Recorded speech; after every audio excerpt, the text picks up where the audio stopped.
grade scientists. We're here to do the cooling method experiment. We're going to do the experimental procedure today. And so I'm all ready to go. I've got my safety gloves on. I've got my wait, I don't really need these. Sometimes this is very important when you do a science lab.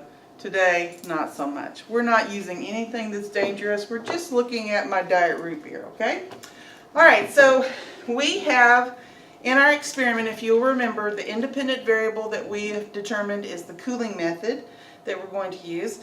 The dependent variable is how cold my soda gets after 30 minutes in each of those cooling methods.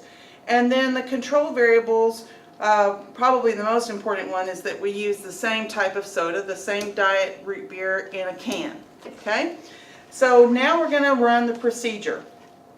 These 4 cans of soda have been sitting out on the counter for about an hour, so I know that they're at the same starting temperature. So that's one of our control variables. And they are the same type and size, right? Okay, so I have the 4 cooling methods. One is the freezer, one is the refrigerator, which is in the other room. And then this is a bucket just of ice, and I have some more ice to cover up the can so that it's completely submerged in the ice. And in this bucket, I have salt water and ice, and I will put the can all the way in. It'll be submerged completely as well. So this is a very easy procedure. Step 1 is basically put one of them in here, one of them in here with just the ice, and cover it up. Now I'm going to take these. One of them is going to go into the freezer, which is another one of our cooling methods. I'm going to put it there on the top shelf, kind of towards the back. And I'm also going to put this one in the refrigerator, also kind of in the middle in the back. So now we have all 4 of our cooling methods. I have to set my timer. That's another control variable. Set timer for 30 minutes. So I'll see you in 30 minutes. Oh, sorry. I was just taking a coffee break. Sometimes in science, our procedures take a long time, and so it's good to have a nice cup of coffee or a beverage while you're waiting. So a very important part of conducting an experimental procedure is that you're collecting data, and so you need to have a way to organize that data. It needs to be easy to see. So I have created a data table for myself. I have the independent variable here, which is our cooling method. In this column, I have the temperature in degrees Celsius. See, I have the units. That is our dependent variable. And then I have each of the cooling methods listed here. And so when I record their temperature with these thermometers, then I will record that actual temperature here in the data table. And I might use this later on, this data later on, to create like a graph of some kind. So when I analyze the data, I'll make a visual representation that's even easier for me and my audience to understand what the data is telling us. Okay? I also have 4 thermometers that are reading about the same temperature, like 21, 22 degrees Celsius.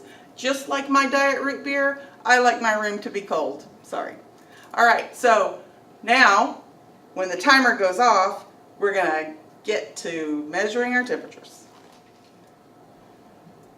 Okay, time's up. Now we get to see which cooling method works best to get my diet root beer as cold as possible. So I'm going to take the one here from the salty water bath, salty ice bath. This is the ice one. I got to go get the ones from the refrigerator and the freezer. So here's the one from the freezer. Try not to hold it. Get it warm with my hands. Get the one in the refrigerator. Here we go. So here's our freezer. Here's our refrigerator. Now I'm going to open them. I'm going to open each of them.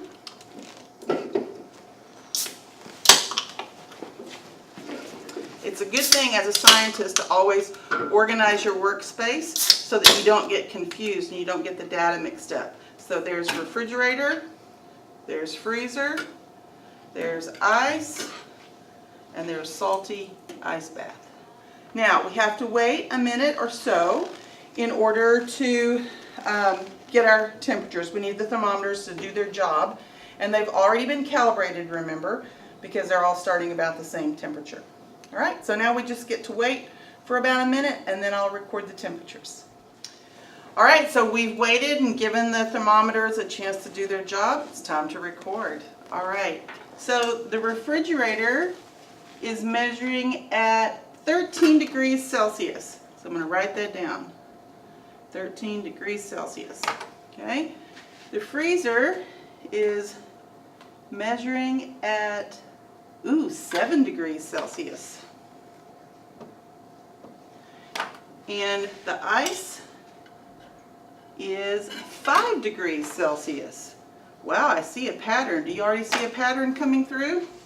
And then this is the salty water bath, and it is a little under 5 degrees, so we're going to say about 4.5 degrees Celsius.